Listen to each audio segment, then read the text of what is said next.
Arratsaldeon guztioi, eskerrik asko etortzeagatik. Bueno, pues yo durante los próximos 45 o 50 minutos, esperando que después podamos conversar y gente que conoce que conocía a Marida Pena pueda compartirnos un testimonio, yo voy a hablaros durante unos 45 o 50 minutos sobre una mujer apasionante con múltiples facetas que hoy vamos a desgranar por lo menos en sus fundamentos. María Francisca da Pena ha sido una artista muy olvidada en las últimas décadas. Sin embargo, su llama, aunque hasta muy recientemente no la han empezado a recuperar las instituciones, se ha mantenido viva, sobre todo, entre sectores populares de la sociedad vizcaína. Puede comprobarlo cualquiera que hable con quienes la conocieron, especialmente en Balmaseda, Santurtzi y Portugalete. Su memoria late, combativa y cariñosa, en el corazón de todos los que se cruzaron con su vida, pero también de quienes, más jóvenes y desde otros lugares, nos hemos asomado a su legado. La causa de que Da Pena, pese a todo, no pueda ser completamente olvidada es sencilla. Su vida, sus aportes en los terrenos artístico, literario, político y en su trato más cotidiano son expresión de las mejores aspiraciones populares aún irresueltas.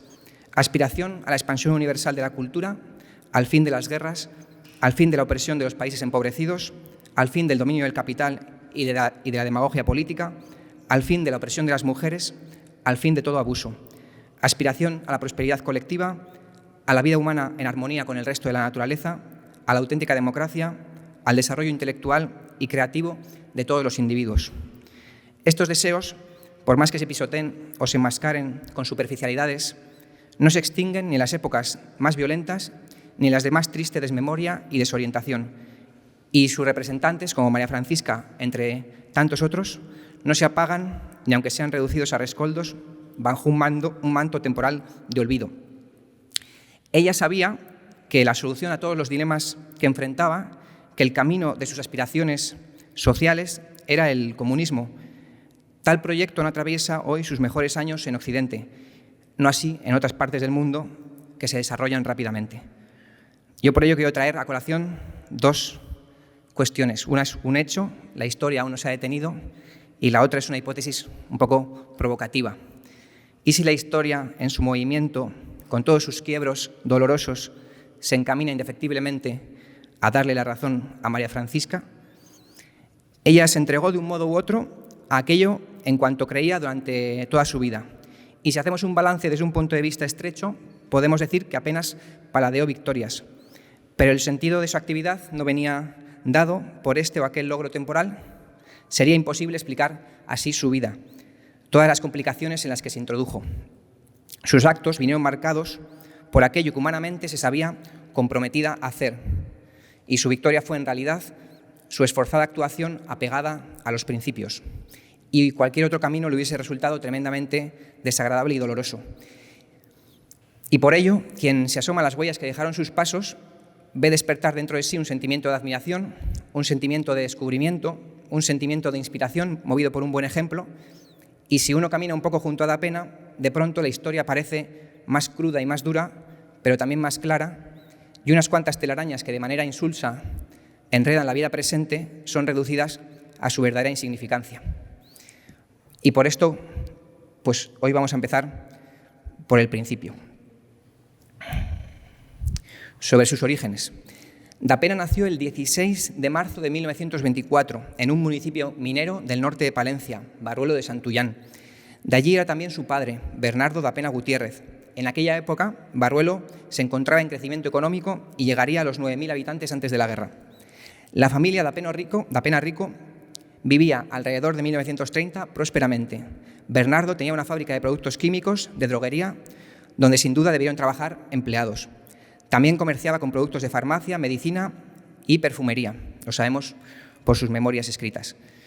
Los negocios iban bien, pues llegó a tener coche y para 1936 acababa de adquirir un edificio de 3 plantas, tal vez con socios, no lo sabemos, edificio que la guerra le impidió estrenar. En el almacén de la casa tenía productos por un valor de más de 2 millones de pesetas de la época. Bernardo provenía de una familia dedicada a la botica y era ateo e instruido. En cambio, la familia de la madre Beatriz Ricovilla, de Balmaseda, municipio vizcaíno que entonces tenía la mitad de población que Barruelo, esto contrasta mucho con la actualidad. Era una familia religiosa sin mayor interés cultural y conservadora. Estos parientes maternos vivían del comercio rural y de recabar algunas rentas. El padre, como digo, era un hombre culto. En la casa de Barruelo había una biblioteca destacable para la época, con una de las primeras ediciones del Quijote. También tenían más de una máquina de escribir.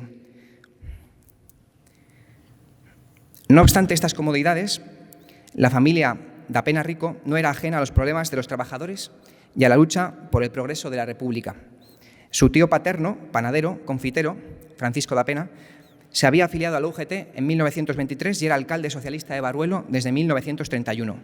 Y su padre, Bernardo, se había vinculado a las Juventudes Socialistas desde su juventud, mientras hacía el servicio militar en Donosti, y en 1921 se afilió al PSOE en Barruelo. En 1927 sufrió persecuciones bajo la dictadura de Miguel Primo de Rivera y en 1932 era secretario político del Buró del PSOE en la Cuenca Minera. En la casa de Barruelo, donde se crió Dapena, había unos bustos de escayola de medio metro de Fermín Galán y Miguel Ángel García Hernández, dos mártires de la República, jóvenes capitanes que a finales de 1930, bajo la moribunda monarquía de Alfonso XIII, encabezaron la sublevación de Jaca, proclamaron la Segunda República, no obtuvieron refuerzos, se entregaron y fueron ejecutados el 14 de diciembre, 2 meses antes de que dimitiese Dámaso Berenguer y 4 antes de que se consumaran las aspiraciones republicanas el 14 de abril de 1931. La Revolución de 1934, organizada por el PSOE ante el auge internacional del fascismo y sus avances en España, triunfó en Barruelo, pero fue rápidamente derrotada. Esta conocida foto de una fila de militantes de izquierdas, trabajadores, apresados por la Guardia Civil, que suele emplearse para ilustrar el momento y que se tiende a vincular con Asturias, en realidad fue tomada en Brasoñera, que está a 4 kilómetros al norte de Barruelo. Y esta foto es de militantes de izquierdas detenidos en el propio Barruelo. Tras la derrota de la Revolución, el tío de Dapena fue detenido en el cuartel de la Guardia Civil y asesinado allí a golpes. Bernardo estaba en casa, María Francisca había bajado al sótano por una cesta de muñecas y cuando subió, con sus 10 años, se encontró a su padre llorando, abrazado a la chaqueta de su hermano, único recuerdo que les habían devuelto. Bernardo estuvo en la cárcel de Burgos aproximadamente medio año hasta inicios de 1935. En libertad postuló para ser juez municipal, pero no le aceptaron, y aquel mismo año trató de propiciar el acercamiento entre el Partido Socialista y el Partido Comunista de la zona.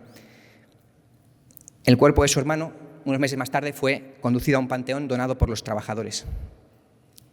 En mayo de 1936, con la victoria del Frente Popular, se hizo en Barruelo el homenaje a Francisco, que podéis ver en esta foto. María Francisca dejó escrito en varios textos que el alzamiento fascista y la guerra y la posguerra marcaron profundamente su conciencia política. No sabemos, en cambio, cómo vivió exactamente aquel momento previo. No hay apenas testimonios al respecto. Seguramente su edad y la protección, sobre todo de su madre, le impidieron entender con precisión lo que ocurría. Lo que sí sabemos son estas palabras retrospectivas escritas en los años 70 sobre aquella etapa. Antes de la guerra civil y antes del fascismo, ya me sentía atraída a defender la vida miserable de los trabajadores y sus familias, siempre teniendo en cuenta la inocencia de una niña. Y no fue a causa solamente de transcurrir mi niñez en una cuenca minera, donde a escala familiar solo recibía felicidad. Desde mis primeros pasos me fijé en los hombres que salían de la mina casi corriendo hacia sus casas. Supe más tarde, por Antonia, niñera que yo adoraba, hija de minero y hermana mayor de 10 hermanos, que su padre solo pasaba la noche en la superficie de la tierra. Si me negaba a comer el plato más exquisito, ella, mi madre y mi abuela se enfadaban conmigo y yo solo respondía: ¿por qué no comen esto los hermanos de Antonia? Allí nacieron mis preguntas que aún siguen sin respuestas. A los 7 años de nacer tenía, pues, mi bando en el que sigo y en el que moriré. Guerra, asalto y traslado a Balmaseda. Cuando el 18 de julio de 1936 se produjo el golpe militar, Barruelo no cayó inmediatamente. Sí lo hizo la ciudad de Palencia y la mayoría de la provincia. Muchos mineros huyeron hacia Cantabria bajo el peso de la memoria de la represión de 1934. Los asesinatos ya habían comenzado. Tras unos días de incertidumbre y otros de enfrentamientos en los montes, el pueblo quedó rápidamente bajo control golpista. Antes de ello, viendo la situación que se avecinaba en la zona y en el conjunto del país, Bernardo salió por el monte hacia Santander a recoger a María Francisca y a su hermano mayor, que estaban allí estudiando el bachillerato, y los llevó a Balmaseda, a casa de la familia materna. Balmaseda estaba todavía bajo control republicano. Después fue a recoger a Beatriz, su pareja, y a la hija pequeña a Barruelo, pero éstas ya habían cruzado con ayuda de combatientes republicanas. Al llegar a Barruelo, Bernardo se encontró la casa asaltada y el dinero del banco incautado. Todo lo que habían conseguido los años anteriores lo perdieron en ese momento. Cuando regresó a Balmaseda, a inicios de agosto de 1936, Bernardo tuvo enormes dificultades para encontrar trabajo. Según dejó escrito en su testimonio, las derechas consideraban que era comunista y la izquierda pensó, por sus movimientos, que era fascista. Y durante aquel año no logró la cartilla de racionamiento. Esta fue la etapa de hambre más dolorosa para María Francisca. Como veis en la diapositiva, en el fondo documental del artista, que se conserva en este museo, está la cartilla de racionamiento de Bernardo y familia, entregada el 20 de enero de 1937. Precisamente este año, en el 37, con el avance de la guerra, se movilizó la quinta de Bernardo y les mandaron a construir trincheras. No obstante, finalmente, a él le encomendaron tareas donde podía resultar más eficaz, concretamente de farmacia. Y estuvo dando servicios de este tipo en Santander, Torrelavega, Reynosa y Valderredible, en ocasiones con arriesgados desplazamientos. Y esto fue lo que hizo Bernardo en Cantabria hasta que en la segunda mitad de agosto de 1937 comenzó a caer en manos de los golpistas. Mes y medio antes de que cayese Cantabria, el 29 de junio, había entrado el ejército golpista en Balmaseda. Cuando Bernardo pudo regresar junto a su familia, tuvo que esconderse un tiempo, pero finalmente fue apresado y pasó varios años en diferentes prisiones. A finales de los años 30, da Pena comenzó un diario de posguerra en el que recogió su experiencia de aquellos días: las colas del racionamiento, el hambre, el miedo de los derrotados, la soberbia de los vencedores y la falsa paz. Por tanto, podemos afirmar que tuvo una vocación literaria madura antes que plástica. Es decir, más allá de ejercicios escolares o exploraciones infantiles, se abocó a emplear la escritura con el fin ulterior de contar algo a un lector hipotético antes de hacer lo equivalente con la pintura. La escritura le acompañaría toda la vida. Se conservan cuentos, poemas y reflexiones de cada uno de los lustros que vivió, aunque en muy desigual proporción. La segunda mitad de los años 40 es la que tiene un contenido más escaso. A partir de la segunda mitad de los años 60, en cambio, la escritura se volvería muy protagónica en su vida. Y precisamente en 1970 reelaboró su diario de posguerra y a mediados de los años 80 se grabó en un cassette leyendo durante 66 minutos el texto completo. Esto que voy a reproducir es un fragmento inicial de 2 minutos escasos de aquella grabación. Bueno, algunos lo habéis escuchado el sábado pasado en la presentación del libro, perdonadme que lo ponga otra vez y también perdonadme que luego mencione otra vez el libro al final de esta presentación. Vamos a escuchar a Da Pena explicando por qué empezó este diario.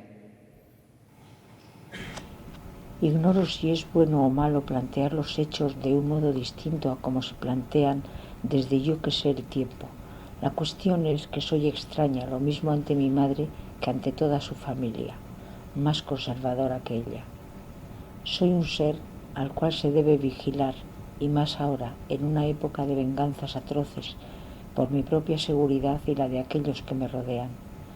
Prevaricar en religión, una niña marcada por los antecedentes de padre incrédulo, podría incluso profundizar el castigo ejercido día a día desde la catolicidad victoriosa.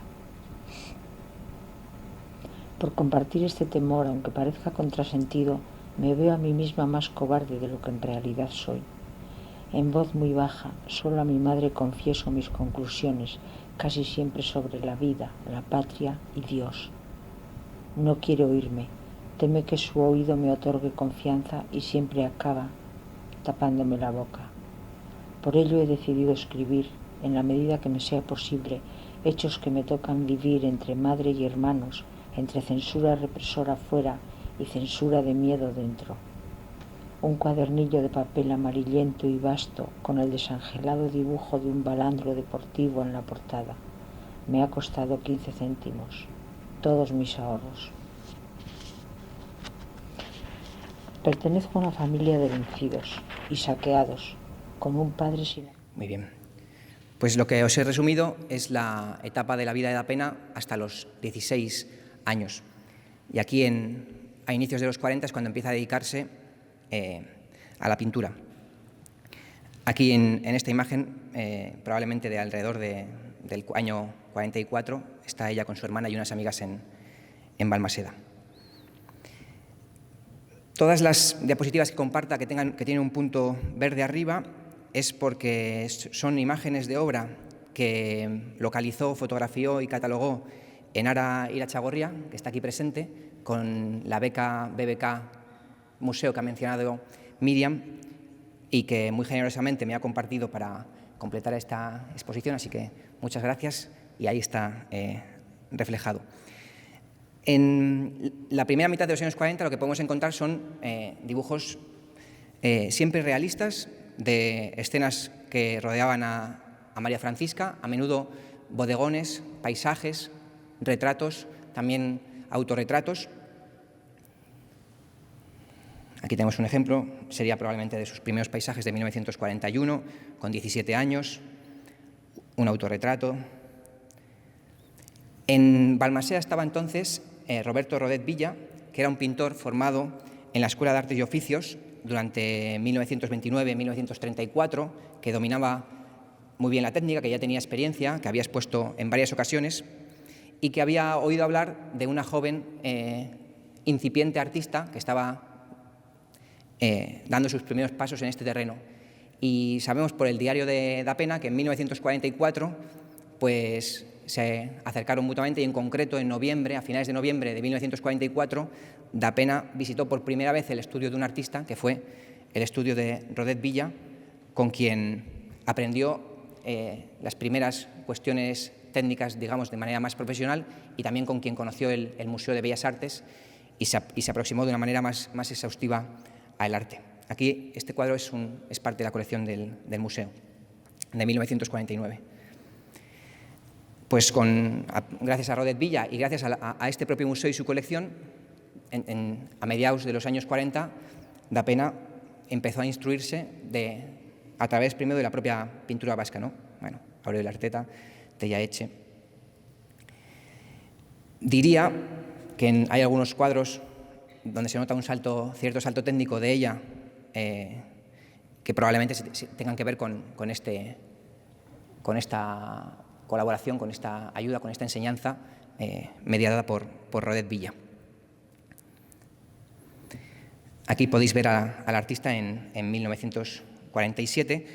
De esta etapa conocemos menos detalles de su vida porque ni escribió tanto, ni hay tantas cartas conservadas, ni tampoco retrospectivamente entró ella a explorar qué había ocurrido durante estos años, así como sí lo hizo en otros momentos.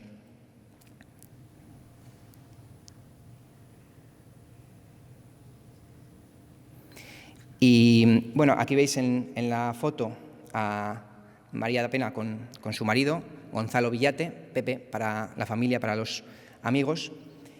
Y bueno, ellos se casaron en el 49 y Da Pena justo después a inicios de los 50, cruzó la frontera, fue a París, allí conoció el arte que se exhibía en la ciudad, también tuvo contactos políticos con republicanos y por un tiempo barajaron hacer unas gestiones para marcharse a Argentina exiliados. Aquello no salió bien a la primera y finalmente decidieron que lo importante era quedarse en su país y luchar por un cambio, que es lo que hicieron pues, los dos toda su vida. Y entramos así en los años 50, que es donde ya empezamos a tener más información y donde Da Pena se consagra o empieza a consagrarse como artista. Por cierto, en este momento, hasta finales, hasta el 49, Da Pena vivía en Balmaseda, pero al regresar de París y ya con el primer hijo nacido se van a vivir a Portugalete. Y entonces se empieza a conectar con todo el circuito cultural, con los artistas, escritores del Gran Bilbao y alrededores. Uno de los artistas que tuvo muy buena relación con ella, resumió así el regreso desde París. Regresa con la decisión de pintar en su tierra y en su mar, invadida de cierto caos entre la responsabilidad de ser madre, esposa y artista. Vuelve al trabajo con dudas y desesperanzas.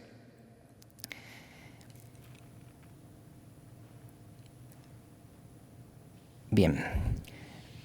De esta época, durante los 2 primeros años de los años 50, ahí tenemos cuadros de ella, pero principalmente su producción artística y expositiva comienza a partir de 1953. En febrero de 1952, su maestro, Rodet, le sugirió ir a ver una exposición que le decía que era muy, muy interesante, y da pena ocurrió por primera vez a una sala de muestras en Bilbao, y allí conoció a Ibarrola, que estaban dando una conferencia en términos muy vanguardistas. Se acaba de producir toda la cuestión de Alzazu, de Altsassu, toda la basílica que estaba construyendo nueva, con arte religioso vanguardista, incluso con elementos de abstracción, aunque no era esto lo que a Ibarrola y a da Pena en ese momento les interesaba, pero ella quedó muy satisfecha viniendo pues eso, del contexto balmasedano, tratando por su propia cuenta, por su propia iniciativa, de ir formándose en el arte, ¿no? De entrar en contacto con gente que estaba a la vanguardia de la época. En octubre de 1953, ella presentó un bodegón en la segunda exposición hispanoamericana de arte, y en la tercera exposición, 2 años más tarde, presentó otros 2 cuadros, Maternidad y Un paisaje de Zorroza. En este momento, entre 1952, 53, 54, es cuando ella rompe, digamos, con el aislamiento del que venía y entra en contacto con todos los artistas y escritores de Vizcaya. Durante esta década hizo varias exposiciones. La primera participó en la segunda Bienal, en el 53, participó en una colectiva femenina en el 54, y en el 55 hizo su primera exposición individual. Aquí, como veis, durante esta década va a hacer unas exploraciones de corte geometrizante que vamos a ver en diferentes diapositivas. Aquí está ella en el costado, en el año 54, con un grupo de amigos. Y esta es la ficha de su primera exposición en la Sala de Artesanía en marzo de 1955. Aquí veis otra obra con esta preocupación geométrica compositiva. Y en estos años, y justamente esta obra, forman parte de un evento artístico bastante relevante en Vizcaya en esa época, en aquellos años, en 1955-56, que fueron unas exposiciones itinerantes que hizo junto con Ibarrola e Ismael Fidalgo, en el que todos los artistas tenían la intención de trasladar las obras de arte a los sectores populares que estaban alejados de Bilbao, alejados también de este museo, alejados de la educación artística, y también buscaban difundir aspiraciones de transformación social, ¿no? Buscaban esta doble iniciativa. Y expusieron en varias ocasiones, y en aquel curso de exposiciones también había conferenciantes, algunos músicos, había escritores, y se fundieron en un conjunto de artistas antifranquistas con preocupación social, entre los que estaban, por ejemplo, pues Gabriel Aresti, Blas de Otero, Celaya, etc. En el fondo documental del artista se conservan pues, los recortes de prensa. Aquí, como veis, está el cuadro que Nara logró localizar, reproducido en la prensa, este de aquí.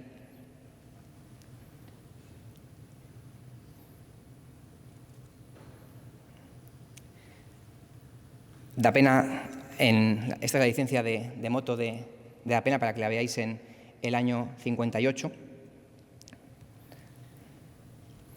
También hay que decir que en estos años, aparte de buscar un arte que reflexionase sobre los trabajadores, que buscase una renovación estética reflejando a los sectores populares, también indagó en esa tendencia geométrica que hemos visto un poco, pero también en la abstracción. Y entre sus documentos conservados está esta exposición de arte psíquico, que no es más que un juego de expresionismo abstracto, de gestual, de pintura, que ella también tuvo en cuenta porque en aquellos años la formación artística era nula, todo se basaba en el contacto, en conocer, en buscar a quienes estaban organizando iniciativas novedosas, rompedoras de algún tipo, y Da Pena estaba entre esos sectores de artistas movidos, ágiles, que iban procurando estar al tanto de todo lo que ocurría.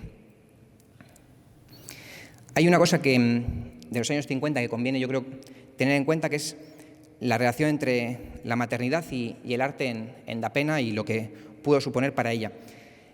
En el libro Señor juez, soy presa de Franco, que por cierto lo he traído. Lo he traído por si hay gente que no lo ha visto, porque está descatalogado desde hace ya muchos años. En este libro ella escribió: mientras mis 2 hijos no han tenido 3 años, yo lo he abandonado todo, incluso el arte. Nada me parecía tan importante como velarles día y noche. Y bueno, esta frase, que puede estar ahí y uno puede pensar que no sabe el peso que haya podido tener, pues bueno, tenía bastante peso, ¿no? Y esto se puede constatar, la veracidad de este enunciado. Su primer hijo nació el 10 de agosto de 1950 y nosotros nos encontramos con que Da Pena empezó a participar en exposiciones en el 53 y que en concreto del 53 al 56 estuvo en 10 muestras colectivas y realizó una individual. Y en concreto los años más intensos fueron del 55 al 56. Y el 7 de septiembre de 1957 nació el segundo hijo. En este momento, lo que encontramos de exposiciones en las que ella participase fue una exposición en el 58, en donde dio una obra para una exposición subasta, y después de esto no hay nuevas muestras de Da Pena hasta el año 62 con estampa popular. Aunque es por supuesto que a inicios de los 60, antes del 62, ya estaba grabando y produciendo. Y también hay más documentación para valorar esto. Unos meses después de que naciese su segundo hijo, que como he dicho había nacido en septiembre del 57, pues bueno, en junio del 58, Da Pena comenzó a escribir un diario sobre su hijo con la idea de que cuando él aprendiese a escribir, lo continuase. Ya digo que la cuestión literaria la acompañó toda la vida. Y este diario comenzó pues siendo bastante exhaustivo y luego fue recogiendo escenas cada ciertas semanas, después se espació a cada ciertos meses y la última redacción es de inicios de 1962. Ese diario se interrumpe sin duda porque en julio es detenida, pero en él aparecen diferentes cuestiones que también verifican la afirmación que ella había hecho en el libro Señor juez, ¿no? Por ejemplo, el 12 de septiembre del 58, ¿no?, un año después de nacido el hijo, anota allí que se ha visto obligada por primera vez a dejar a su hijo durante toda una tarde, ¿no? Bueno, pues una de las cuestiones que lastraban el trabajo artístico de una mujer madre era pues todas las tareas de la maternidad, a los que por otro lado Da Pena no renunció nunca y pues, trató de llevar adelante las dos cosas que quería sacar adelante, ¿no?, la maternidad y la producción artística. Estos artistas jóvenes que buscaban una transformación cultural y política tuvieron otro frente de batalla, aparte de estas exposiciones por los diferentes pueblos, que fue la Asociación Artística Vizcaína. Esa asociación la intentaron dinamizar durante los años 50. Oteiza fue el primero que dijo que había que hacerse con aquello. Era una asociación en la que dominaban sectores pues bueno, conservadores o complacientes con el régimen o desinteresados con confrontarlo.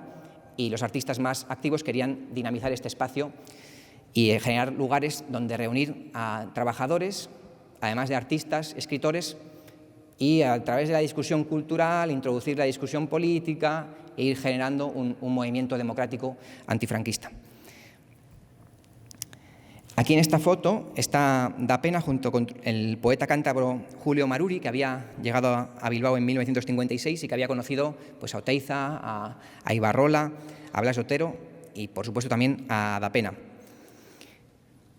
Él participó dando conferencias de arte abstracto en aquellos finales de los años 50 con obreros industriales de Vizcaya, que esto es algo que está pendiente de escribir la historia de ello, ¿no? Cómo se construyó una intelectualidad de filiación obrera en Vizcaya, sobre todo en Vizcaya, porque era la provincia más obrera y en concreto alrededor del Gran Bilbao, una serie de intelectuales, pintores, poetas, escritores que habían comprendido que su labor aislada era aplastada por el régimen, no podían publicar, no podían levantar en exceso la voz, pero había un sujeto social en la sociedad, que eran los obreros, que eran capaces de parar una fábrica si se coordinaban y eran capaces de poner en jaque a todo un régimen estatal absolutamente represor, y entonces había que encontrar la alianza entre esos sectores de artistas, de intelectuales y los sectores trabajadores,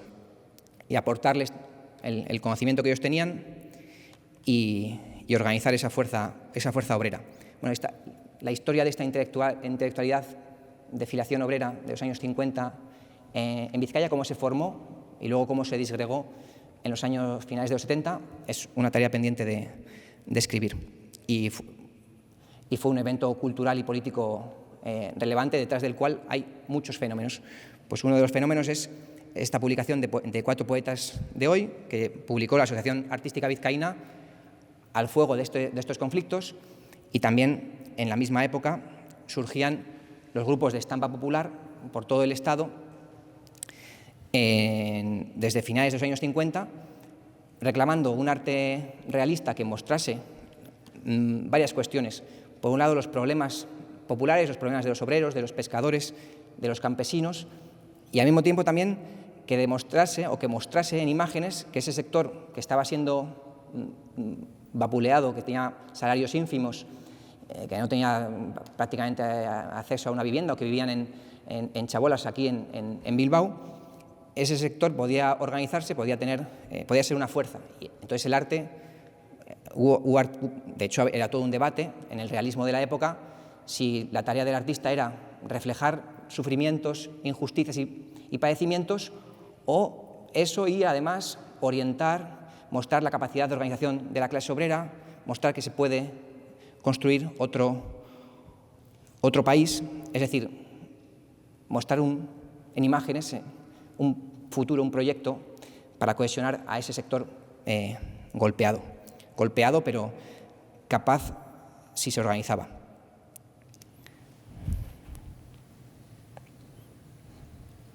Por cierto, que esta foto corresponde al homenaje que se le hizo al escritor Ramiro Pinilla, que había ganado el premio por las Ciegas Hormigas en 1960, y es una foto de 1961. Y también habría que decir, como ejemplo de esta comunión de artistas, que este libro, en el que ahí veis los autores, Maruri, Basaldúa, Vidal de Nicolás y Gregorio San Juan, pues este libro fue ilustrado por artistas, bueno, algunos después serían escultores, ¿no?, haciendo retratos de estos escritores. Uno de ellos era José de Ramón Carrera, otro Dionisio Blanco, otro Jesús Luis Jimeno e Ismael Fidalgo. O sea, estos son nombres que se repiten continuamente, que se habían ido entrelazando como un mimbre desde el año 55, 54, 55, 56, se van añadiendo nuevos en el 60, cuando llega por aquí Jiménez Pericás, y que conformarían esta intelectualidad antifranquista de inclinación obrera. Y este libro es el que inspiró a Oteiza a organizar uno sobre 4 poetas vascos, con Gabriel Aresti, José Azurmendi, Mikel Lasa y Ochalar, o sea, Juan San Martín, un libro del cual Oteiza escribió el prólogo y que aquella publicación fue censurada por el régimen.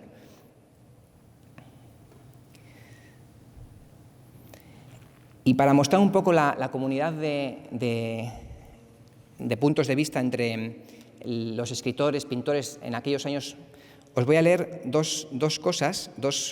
Una es una respuesta que dio Da Pena en una entrevista en 1975 y lo otro es una carta que escribió Aresti a José Azurmendi el 15 de mayo de 1961.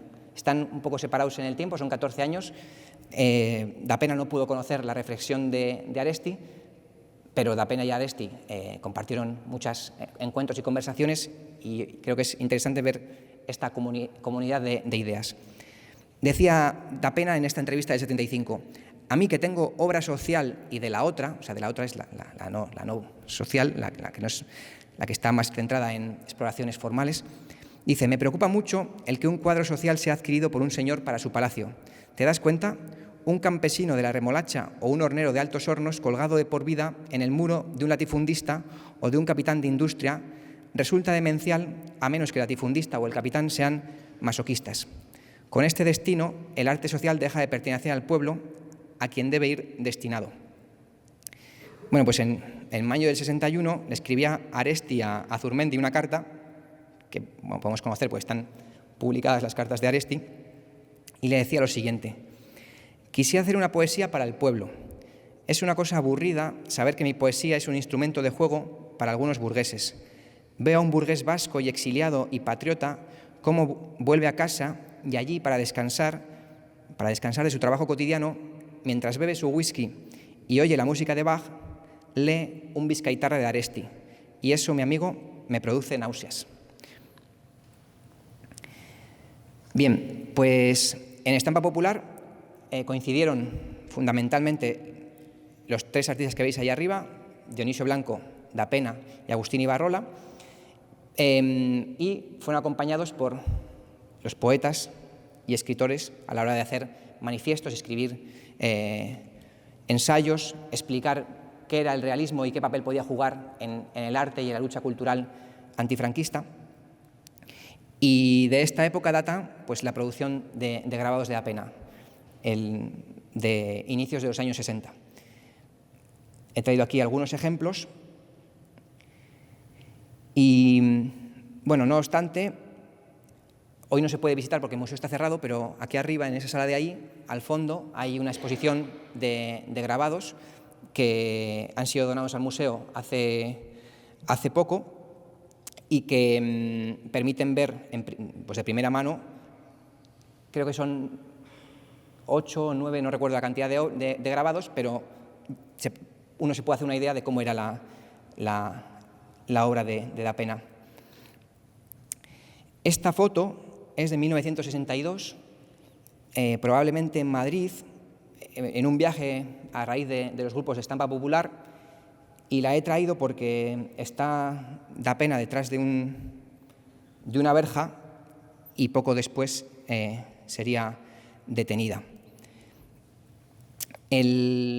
María Francisca, su marido Villate y Ibarrola fueron los tres detenidos en julio del 62 por trasladar información sobre unas huelgas que estaban ocurriendo en aquel momento a prensa extranjera. El régimen lo que buscaba es que cualquier conflicto social que existiese en el país, si se reflejaba en la prensa extranjera, fuese la versión franquista, ¿no? Bien, pues además Da Pena para aquel momento ya en su casa había estado un dirigente del Partido Comunista de Euskadi, Ramón Ormazábal.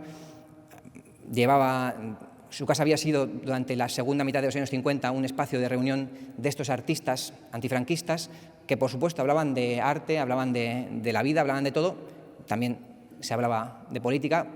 No con todos, depende con unos más que con otros, porque no todo el mundo estaba tan decidido a arriesgarse, ¿no?, contra el régimen. Y en el 62 fueron detenidos, por tanto, la vida de Estampa Popular, el grupo de Vizcaya, se detiene, así como otros grupos en Madrid, en Córdoba, continúan exponiendo durante varios años, no es el caso de Estampa Popular de Vizcaya.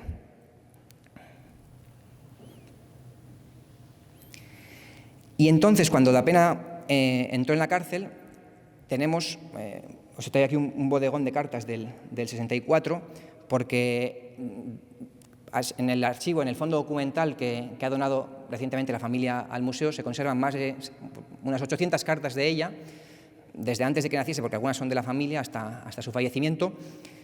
Pues de esas casi 800, 200 son de los 2 años que estuvo en la cárcel, de 1962, de julio del 62, a inicios de febrero del 64. Porque claro, en ese momento, tanto las cartas que ella mandaba a su marido como las que mandaba a su familia, su marido también estaba preso, ¿no?, y las que su marido le mandaba a ella o a la familia, todo eso se conservaba.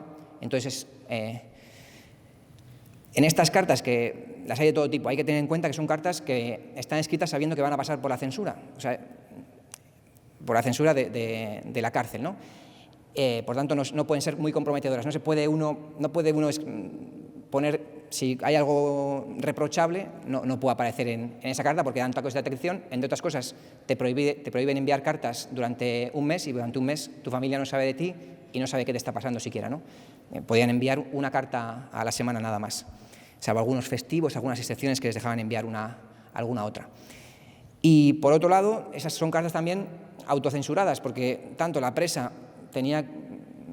mostraba el lado más dulce posible, endulzaba las cosas para no preocupar a su familia, y al mismo tiempo la familia también no quería volcar preocupaciones en la presa, y también endulzaba las cosas. Hasta el punto de que apenas que ya sabía de esto, porque su padre había estado en la cárcel, y ya durante la posguerra había comprobado, su madre le había obligado a escribir cosas agradables a su padre preso. Ella lo sabía desde dentro, y cuando faltaban explicaciones sobre algún familiar, enseguida decía: oye, pasa algo con... ¿no? La cuestión es que estos textos, que son muy interesantes en muchos sentidos, pues tienen este problema a la hora de hacer una reconstrucción historiográfica, pues de que aparecen autocensurados y en doble sentido, ¿no? Para no preocupar y porque van a ser supervisados por la autoridad de la cárcel. Aquí veis una foto de Da Pena junto con Jacinta Gil Roncalés, que es la pintora, la presa que es la más alta. A su derecha es una presa común. Jacinta Gil estaba en esta cárcel por las mismas razones que Da Pena, muy similares. Ella había dejado de hacer 3 reuniones del Partido Comunista de España en su estudio, sin estar ella presente, pero eso bastó para que fuese metida en la cárcel. La sentencia de Da Pena era que ella había cometido rebelión militar, cosa que no tenía ni pies ni cabeza, claro, pero pertenece por colaborar con el Partido Comunista. Estas son imágenes de la cárcel, que también son imágenes lo más sonrientes posibles, porque son para la familia, eran para enviar a... Y conviene saber que Da Pena también pudo pintar y pudo incluso grabar en la cárcel. Obtuvo este permiso en Alcalá de Henares. No lo consiguió en ventas estuvo muy mal, incluso había insectos en los colchones, pero en Alcalá de Henares la cosa fue un poco más decente. De hecho, el director de la cárcel era una persona un poco más dispuesta a tratar a las presas decentemente. Incluso el mayor problema de la cárcel de Alcalá de Henares no era el director, sino las monjas que se nutrían del trabajo de las presas. Aquí es una de las fotos que envió. El decorado de detrás está pintado por ella, es un decorado de Navidades, y esta foto la envió felicitando el nuevo año, el 63, ¿no? Es de finales del 62. Y le dice: como veis, ahí es lo que pone por detrás, está con el boli ese rosa, dice: como veis, sonrío al mismísimo demonio, solamente que borda magníficamente y tiene bonita voz. De fondo un decorado mío que tapamos, pero que lo veréis entero. Bueno, pues si os fijáis ahí en el decorado, encima de la mula hay una ventanita con 2 estrellas y un niño que se asoma por la ventana. Y para mostraros un poco cómo la voluntad literaria de Da Pena aparece en sus escritos de manera continua, por eso nos vemos obligados a leerlos todos y encontramos cosas muy interesantes donde uno menos se lo espera. Da Pena escribió esto a sus hijos. Dice: queridos hijos, cada día que pasa es mayor mi ansiedad por teneros. De noche miro a las estrellas desde mi cama como punto de referencia para nuestras almas, y deseo acariciar la humedad del mar en vuestros cuerpos, secaros con mis besos calientes, hablaros de más estrellas a las que cuento mis esperanzas y a las que pido que os vigilen con sus ojos brillantes. Porque yo lo mismo puedo llegar un lunes que un martes, pero de la noche del lunes a la mañana del martes pueden los hombres poner una noche muy larga, como en los cuentos, pero aún llegaré a tiempo para caminar por nuestra niebla, rompiéndola con nuestra sonrisa, cogidas vuestras manos a mis manos. En este momento los hijos de Dapena contaban con 12 y 5 años. Aquí está ella, dice, delante del estudio, entre comillas, es un espacio en el que le dejaron pintar y, bueno, siguiendo todas las cartas cruzadas en las que les pide a los padres, oye, por favor, enviadme las gubias, por favor, necesito algo más de óleo, enviadme unas telas, podemos reconstruir la labor pictórica aproximadamente que Dapena realizó en prisión. Pero el hecho es que pintó. Y esta es una de las escenas de las presas en la cárcel, que está en la colección del Museo Artium. Y aquí un grabado, este grabado se puede ver en la exposición que va a estar varios meses, y os invito a que vengáis cualquier otro día a poder verla. A la izquierda está la plancha y a la derecha está el estampado, ¿no? La estampa. Esto en general eran siempre estampa popular, no me mencionado nada al respecto. Estampa popular empleaba el grabado porque el grabado te permite reproducir de forma muy barata muchas copias y venderlas a bajo precio, incluso emplear la venta de estas estampas para financiar al Partido Comunista de España o una hucha de resistencia para alguna huelga, etc. Son en general grabados, silografías o linograbados. El linóleo es un material industrial, una especie, digamos, de plástico grueso, que es muy fácil de grabar con la gubia, que es como una especie de uña de acero para tallar la madera, y que muy rápidamente permite hacer imágenes muy poderosas por este contraste del blanco y el negro, hacer tiradas de 50, 100, 150 ejemplares, y que, claro, esto no tiene nada que ver pues con el tiempo que lleva producir una obra, por ejemplo, de óleo, ¿no? El tiempo y el dinero. Aquí tenemos otro grabado que se encuentra en el museo y, por ejemplo, entre sus múltiples papeles nos dejó un mapa de la cárcel de Alcalá de Henares, y ahí señala ella dónde está el patio, dónde está mi estudio. O sea que ella se tomó la foto que os he enseñado, se la tomó por aquí, y las diferentes salas de la cárcel.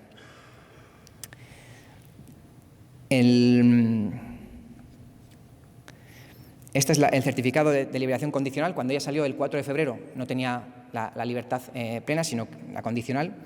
Ahí tenéis la marca de su dedo. Y obtuvo la libertad plena 6 meses más tarde. Esta es una foto del momento en el que salió de la cárcel con los 2 hijos. Es una foto, por lo demás, no muy buena, pero ahí está fundida en el abrazo con los 2 hijos y el padre sosteniéndola detrás, y el chofer de Balmaseda que había llevado a la familia. Ahí tenéis al padre, que también había tenido una vida de lucha política relevante y que era un muy atento observador de la política nacional e internacional, una persona que escribió muy en detalle, por ejemplo, una crónica de la transición, viendo los juegos de fuerzas. Era una persona instruida, atenta y con mucho conocimiento, mucha conciencia política. Bien. Aquí tenéis a ella. A la salida de la cárcel hizo multitud de exposiciones, muchísimas. Prácticamente cada año o cada 2 años exposiciones individuales. Se volcó en la tarea pictórica. Aquí traigo unas pocas folletos de salas de exposiciones de Miqueldi. También expuso en Santander, expuso en Gijón, en diferentes ateneos.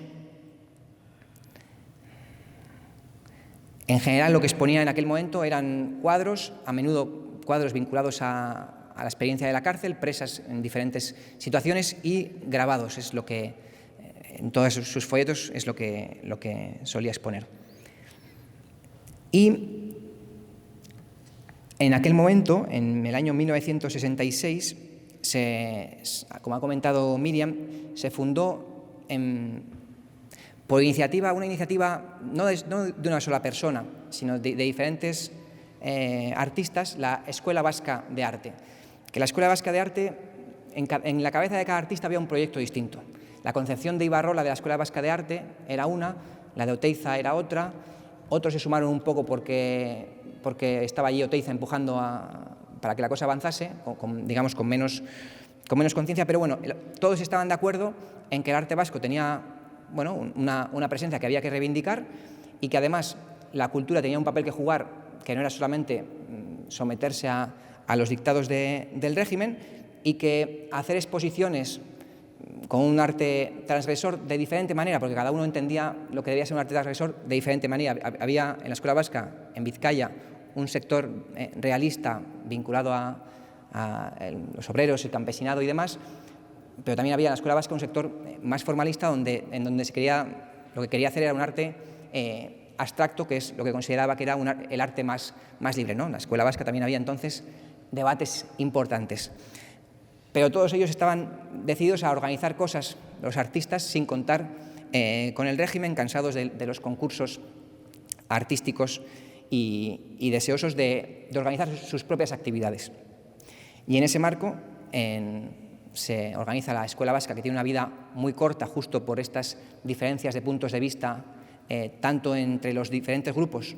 Se forma un grupo en cada capital de provincia, Gaur, Hemen, Orain y Danok, o sea, hoy, aquí, ahora, todos, pero esa dinámica que buscaba organizar a todos los artistas, y no solo artistas, escritores, arquitectos, personas de las artes populares, dancharis, chistularis, una gran comunidad cultural antifranquista, todo ello no logró su término, su objetivo, que su objetivo era montar una gran exposición en Pamplona en la que hubiese todo tipo de expresiones culturales y que el régimen les dijo que no.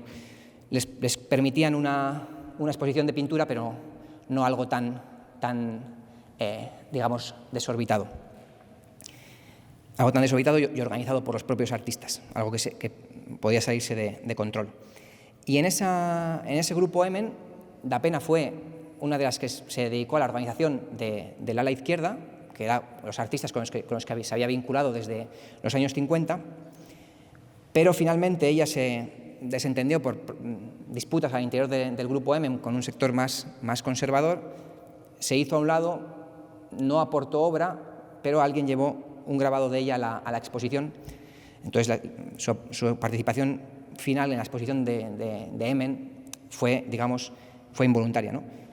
Fue con este grabado de las setas venenosas han crecido hasta tocar el cielo, que en principio es muy probablemente de 1966, lo sabemos porque varias obras de esta cuestión de la Escuela Vasca quedaron varadas en el Museo de Navarra en el 67, porque el proyecto de hacer esa exposición en la que se incluyesen obras de arte, trajes populares, instrumentos, herramientas de trabajo del campo, aquello fracasó, pero sí que se enviaron las obras de los pintores, algunos pasaron a recogerlas. José Luis Moreno, el artista más joven de Hemen, que vivía en Barcelona, por ejemplo, pasó a recoger su obra y recogió de paso la de Ibarrola, pero otras quedaron allí y se han identificado su origen hace cosa de 5 años. Me estoy extendiendo demasiado. Lo que quería decir que un año más tarde en Santurce explotan unos tanques de butano y se forma este hongo. La familia reunida, después de salir de la cárcel, Dapena y Villate. Y me he extendido demasiado y se me ha ido el tiempo, así que voy a tratar de resumir muy brevemente, en 5 minutos, lo que me falta. Dapena, al salir de la cárcel, Siguió con sus inquietudes políticas y de lucha cultural y artísticas, ¿no? Entonces, por un lado, expuso prácticamente cada año o cada 2 años, ya exposiciones individuales, no como en los 50, donde dominan las exposiciones colectivas. Y también, por ejemplo, fue a París en noviembre del 67 con su hijo pequeño, para de nuevo tener también, acercarse a la producción artística de la zona y tener también vínculos con exiliados. Un ejemplo, bueno, una cuestión interesante de esta combinación entre lucha política y arte es la cuestión del grabado del Che Guevara que hizo Da Pena. El Che, bueno, había sido capturado el 9 de octubre de 1967 en Bolivia, y Da Pena, aprovechando esta foto de 1960 que había realizado el fotógrafo cubano Alberto Corda, hizo unos grabados del Che que se vendían a 100 pesetas y que se empleaban para financiar el PC. Durante 1968, la policía detuvo e interrogó a diferentes personas que tenían uno de estos ejemplares, con la intención era constatar cómo iba ese flujo de dinero, ¿no? Y a ver si los habían comprado, preguntaba a la policía, o si se los habían regalado. Y, por ejemplo, el 29 de abril de 1968, el militante comunista Luis Mario Ormazábal, no confundir con Ramón Ormazábal, sufrió un registro y la policía encontró un ejemplar de este grabado y fue detenido por ello. Durante el interrogatorio, él argumentó que se trataba de un regalo de la autora, no le creyeron y permaneció encarcelado por ello varios días. Luis Mari había nacido el mismo año que Da Pena, en 1924, y había conocido al marido de ella en la cárcel de Burgos, a Gonzalo Villate, o Pepe para los amigos. Y a la salida, Ormazábal y su pareja tuvieron relación con Villate y Da Pena, tanto en Santurce como incluso también se trasladaron en alguna ocasión a Nava. Hasta que, bueno, ya hubo un momento en que se perdió la relación porque al trasladarse a vivir a Nava de Ordunte, también Da Pena y Villate desconectaron un poco de algunos viejos amigos de Bilbao. Y bueno, pues porque sepáis que con 100 años de edad, Luis Mari está aquí presente en esta sala. Muchas gracias por venir, y que él me ha compartido este testimonio de una compañera suya de lucha, como fue María Francisca Da Pena. Da Pena hizo en esta etapa otros grabados similares, aquí Salvador Allende, y de hecho, no he traído más, pero hizo varios retratos también de Máximo Gorki y también retratos de campesinos, de personas arranchales, de personas anónimas, hizo también. Tuvo aquí una etapa de incursión en el retrato grabado.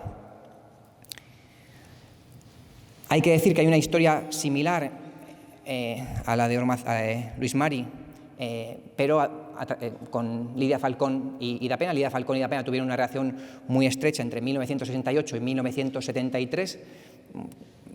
Después esa relación también se perdió por la cuestión de que se trasladaron a Nava. También compartiros que en este momento empieza Da Pena a escribir muchísimo, a reflexionar mucho sobre su pasado, sobre el presente, a escribir relatos realistas, a escribir sus memorias, a escribir sus entrevistas a las presas, que por aquel momento todavía no se podían publicar, bajo el franquismo aquello no podía salir, pero que después una parte de esos textos tendrían salida, otra parte no tendrían salida. También organizó la Sala Arteta, que fue una sala que duró muy poquito tiempo, 3 meses, y esa sala juntaba muchas preocupaciones de Da Pena. Da Pena estaba muy en contra de la especulación con el arte, de los altos precios. También quería no distanciar tanto el arte de la artesanía, y en esta sala esperaban hacer una cuestión combinada con reuniones, pequeños conciertos, objetos de artesanía que producía también su marido, obras de arte, y lo hizo un poco ayudada por una serie de jóvenes artistas que en aquel momento estaban en el grupo Indar y que seguían las mismas intenciones más o menos que se venían fraguando desde el 55, aunque no estaban en una posición, digamos, comunista tan firme como la de Da Pena, pero Da Pena colaboraba con todo el mundo que quisiese confrontar con el franquismo. Pero bueno, duró unos meses porque no hubo la suma de ayudas que Da Pena esperaba. Y claro, entre la serie de derrotas en la cárcel, la imposibilidad de la galería, ella ya llevaba tiempo un poco descontenta y con la idea de irse al campo.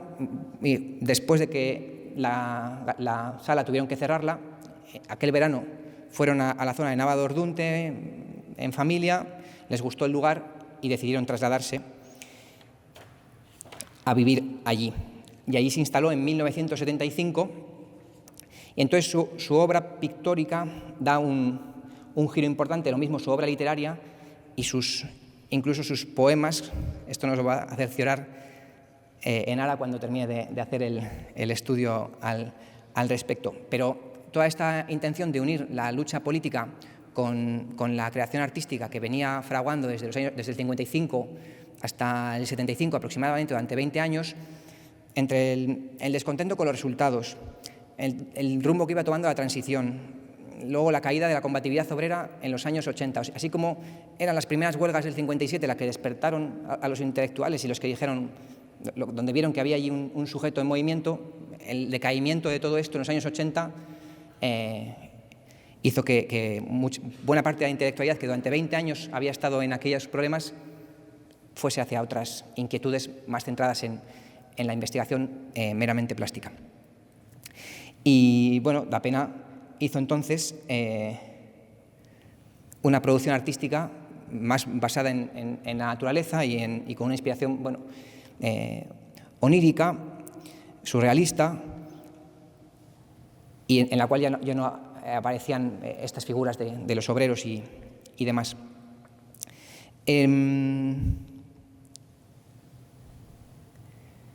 Lo último que quería compartiros es, ella publica en el 78 sus memorias, Señor Juez, basada en textos que había escrito antes. Lidia Falcón había publicado sus memorias de la cárcel un año antes que ella, y serían de los primeros testimonios que aparecían de mujeres presas, y fue un éxito en ventas. Aquí la tenéis a ella ya más mayor presentando el libro. Al ir a Nava de Ordunte se insertó en el panorama cultural de Balmaseda, donde había también iniciativas. Aquí estaba ella como miembro jurado de este primer certamen de cine amateur, pero claro, el núcleo cultural de Balmaseda, comparado con el que se había forjado en Bilbao en torno a 1960, pues era más reducido. Y de todos modos, Mari no vivía en Balmaseda, vivía en Nava de Ordunte, a 6-7 kilómetros más apartada, ¿no? Y en esta etapa la producción literaria se vuelve muy protagónica y se desliga de esas preocupaciones sociales y de narrar esos problemas que ella había vivido en la posguerra, en la cárcel, en la situación de los obreros, y se centra más en una visión más introspectiva, más abstracta, que va al hilo de su producción plástica. Y es, digamos que uno de los productos de este giro es este libro que autoeditó en 1987, Vida y muerte enfrentadas, en el cual está ilustrado por cuadros de esa misma etapa. Entonces hay aquí un giro importante en su actividad, aunque ella siguió defendiendo a la Unión Soviética, siguió siendo comunista, pero en los años 80 no vio la forma de pelear por eso, no consideró que había un lugar donde pelear por eso. Se consideraba, en ese sentido, derrotada, aunque seguía rechazando esa sociedad que le rodeaba. Y decir que de Mari Da Pena durante unos años se publicaron pocos textos de ella, sobre ella, estudiando su vida, pero que a partir de 2008, de la crisis económica de 2008, de aquella crisis política que vino después, de aquella reforma constitucional, de esa Constitución del 78 que era intocable, que se decía que era intocable, pues aquello fue permitiendo recuperar la vida de personas que habían quedado insatisfechas con la transición y que en los años 80 estaban como fuera de moda porque no se habían sumado a la ola del olvido, y con esa crisis política que se fraguó entre 2008, 2009, 2010, 2011, más sectores de la sociedad se dieron cuenta de que bueno, pues quizás la Constitución del 78, este modelo político era imperfecto, igual tenían razón los que se quejaban de los cambios, de la insuficiencia de los cambios, y esta cuestión, junto con el movimiento feminista, son los dos puntos de apoyo que, en mi opinión, son las dos bases sociales que han hecho que más investigadores, y sobre todo investigadoras, se fijen en la vida y obra de Da Pena. Pronto Enara nos compartirá su tesis doctoral y nada más que deciros, mientras tanto, que la última publicación de ella en el que se recogen no tanto un análisis de su obra, sino textos que ella escribió, es esta publicación que presentamos el sábado pasado, que se titula Guerra, autobiografía de un artista y cárcel, que está basada, como veis en la imagen, en manuscritos y textos mecanografiados que ella misma escribió. Es una selección de este tipo de textos muy sugerentes. Y en este sentido quiero compartiros una cosa sobre la prosa de Da Pena, ya para cerrar. Es una prosa realista. Ella quiere dar aquí un testimonio sobre... Hay que decir que todo lo que está aquí seleccionado es previo a ese giro que dio en su vida hacia finales de los años del 78. Y aquí pues vais a estar ante una prosa realista, que es un testimonio sobre las verdades sociales que permanecían ocultas y que ella quería poner de relieve. Es al mismo tiempo un testimonio personal, con la particular forma muy sensible que tenía ella de escribir, ¿no? De dibujar el cuadro de conjunto a partir de una serie de detalles que seguramente otro observador habría pasado por alto, pero por ser personal no es una prosa realista subjetiva. A ella lo que le importa no es su versión de una sociedad injusta, lo que le preocupa es esa sociedad injusta. Entonces escribe sobre conflictos, pero tampoco es una prosa heroica, no tiene llamamientos, es cruda y pone al lector ante la realidad de quienes fueron derrotados durante varias décadas. Tampoco es una prosa pesimista pese a todo esto, porque no muere en ella nunca la confianza de que el ser humano puede superar su situación presente. Y aunque no haya grandes héroes individuales o colectivos, ni grandes gestas, sí que hay una heroicidad cotidiana, entregada, templada en la resistencia e irreductible. Y todo esto está escrito por una mujer que ella dice que no es fuerte y que si la escuchas tiene una voz dulce y quienes la conocieron nos constatan que tenía un trato dulce, pero que en todo lo que escribe pues aflora una firmeza de principios incrementable. Y pues bueno, en mi opinión, esto es lo que nos cautivó a quienes estuvimos en el proceso de selección de textos, lo que ha cautivado a quienes se han leído el libro en una tirada en 2 días, y yo os invito a leerlo porque lo vais a disfrutar. Está ahí en la tienda del museo asequible. Disculpadme por haberme extendido tanto y esto es todo.